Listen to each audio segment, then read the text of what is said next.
Hello friends, आप सभी का स्वागत है हमारे यूट्यूब चैनल पर। आज करेंगे हम 9th क्लास की एक्सरसाइज 1.1 जिसका पाठ दे रखा है कि प्रत्येक प्राकृतिक संख्या एक पूर्ण संख्या होती है। ठीक है, तो ये कथन सत्य है या असत्य है। तो फर्स्ट क्वेश्चन में दे रखा है कि ये कथन सत्य है, लेकिन क्यों, इसका कारण भी बताना हमको। अब कारण क्या है कि जो इसमें दे रखा है कि प्रत्येक प्राकृत संख्या, जो हमारी प्राकृत संख्या होती है, प्राकृत संख्या जो होती हैं, ठीक है, तो वो हमारी एक से स्टार्ट होती हैं, एक दो ऐसे डॉट डॉट इनफाइनाइट तक जाती हैं। ठीक है, और ये कह रहा है कि प्रत्येक प्राकृत संख्या पूर्ण संख्या होती है। जो पूर्ण संख्या होती है हमारी, वो हमारी जीरो से स्टार्ट होती हैं, एक दो।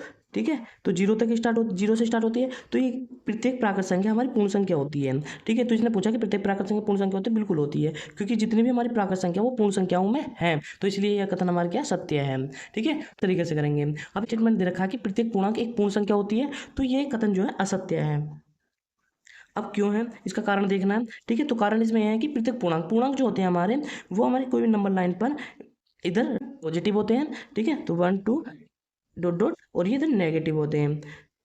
अब पूर्णांक, अब ये कह रहा है कि प्रत्येक पूर्णांक जो होते हैं हमारे पूर्ण संख्या होते हैं। जो पूर्ण संख्या होती है हमारी ये होती है जीरो से स्टार्ट होती है। ठीक है, पूर्ण संख्या जो होती है जीरो से स्टार्ट होती है, दो तीन। अब ये जो चीज़ है हमारे पूर्णांक पूर्ण संख्या नहीं होती, क्योंकि इसमें हमारे नेगेटिव भी होते हैं और इसमें नेगेटिव नहीं है, तो इसलिए ये कथन जो हमारा असत्य है। ठीक है, तो ऐसे ही इसका थर्ड स्टेटमेंट दे रखा है। तो थर्ड स्टेटमेंट में दे रखा है कि प्रत्येक परिमेय संख्या एक पूर्ण संख्या होती है। ठीक है, तो ये कथन जो हमारा तीसरा, ये भी असत्य है। लेकिन क्यों है, इसका भी कारण देखते हैं। क्योंकि अब जो कह रखा है परिमेय संख्या, जो परिमेय संख्या होती है हमारी पी बटे क्यू के रूप में होती है। ठीक है, और Q not equal to zero होता है। अब इसमें कह रहा है कि पूर्ण संख्या होती है। अब जो पूर्ण संख्या होती है वो हमारी, जो पूर्ण संख्या होती हैं वो हमारी जीरो से स्टार्ट होती हैं।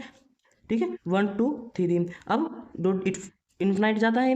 अब ये जो कह रहा है परिमेय संख्या जो होती है हमारी, वो माइनस वाली भी होती हैं और प्लस वाली भी होती है, लेकिन इसमें हमारी माइनस वाली नहीं होती। तो इसलिए क्या होता है, हमारी पूर्ण संख्या परिमेय संख्या पूर्ण संख्या नहीं होती, इसलिए स्टेटमेंट जो हमारा गलत है।